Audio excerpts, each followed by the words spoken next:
Maxoutil.com, un max d'outils à prix mini, présente Sud Radio, le journal des sports. À la une de l'actualité sportive ce matin, Clément Harion. 10e journée de top 14, les succès de Bordeaux et Perpignan hier, le choc entre Toulouse et Toulon ce soir, et puis du football avec Manchester City sacré champion du monde des clubs. Et on commence avec l'UBB, l'Union Bordeaux-Bègles, qui a surclassé le Loup hier soir. Victoire 46-10, 5e victoire consécutive pour l'UBB. Un succès bonifié qui lui permet de prendre la 2e place du classement. Dynamique exceptionnelle pour les Bordelais. Le demi de mêlée Paul Abadi est ravi de la forme de son équipe. Je pense qu'il y a vraiment une grosse émulation positive dans ce groupe, avec des très bons joueurs effectivement. Je pense que plus ça va, plus on arrive à se trouver sur le terrain et ça donne beaucoup de certitude pour la suite. Donc il ne faudra pas s'enflammer parce que la saison est encore très longue. On a une série de matchs qui arrive et qui sera très importante. Mais on peut s'appuyer sur les derniers matchs pour bien travailler sur les semaines qui arrivent. Paul Abadi, joueur de l'Union Bordeaux-Bègles, et il y avait un autre match hier en top 14, victoire de Perpignan contre l'Aviron Bayonnais sur le score de 36-10. Les Bleus et Blancs très décevants hier soir. L'international français Camille Lopez espère une réaction pour retrouver les chemins du succès. On a montré des visages cette année à l'extérieur complètement différents d'aujourd'hui. J'ai le match à Lyon, le match à La Rochelle où on fait une presta différente dans l'engagement, dans le truc. Il y a des choses intéressantes. Aujourd'hui, il n'y a rien.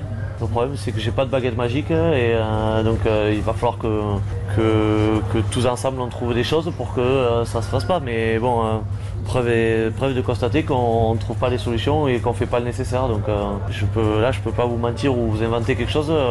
La preuve en est sur le terrain, c'est que le constat il est qu'on grandit pas. Donc. Suite et fin de cette 10e journée de top 14 aujourd'hui, avec notamment 2 grosses affiches. À 18h, le Stade français reçoit le Stade Rochelais.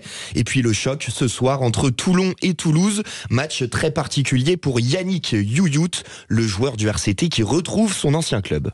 C'est sûr, ça va me faire bizarre. J'avais déjà couché ce match avant la saison et surtout que j'ai tout connu à Toulouse. J'ai grandi en tant qu'homme, en tant que joueur, donc ça va faire bizarre de rejouer contre des amis. Même certains, c'est comme ma deuxième famille. Donc voilà, ça va être un beau match, j'espère. Toulon-Toulouse, c'est ce soir à 21h. Tous les matchs à suivre sur Sud Radio à partir de 14h avec Alexandre Priam et toute son équipe. Exactement, sur Sud Radio, la radio du rugby. On passe au football, Clément, maintenant. Manchester City qui finit l'année 2023 en beauté. Après le championnat anglais, la Ligue des Champions, la Super Coupe d'Europe, les Citizens ont remporté la Coupe du Monde des clubs. Victoire 4-0 face aux Brésiliens de Fluminense. C'est la 4e fois que l'entraîneur espagnol Pep Guardiola remporte cette compétition. Et puis, ça continue de jouer en Europe pendant les fêtes. Atlético Madrid-Séville à 16h15. En Angleterre, énorme choc entre Liverpool et Arsenal à 18h30. Et puis en Italie, Rome reçoit Naples.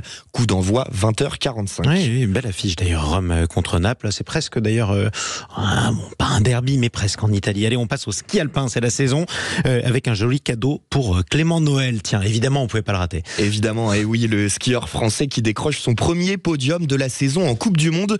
2e place très encourageante à Madonna di Campiglio en Italie.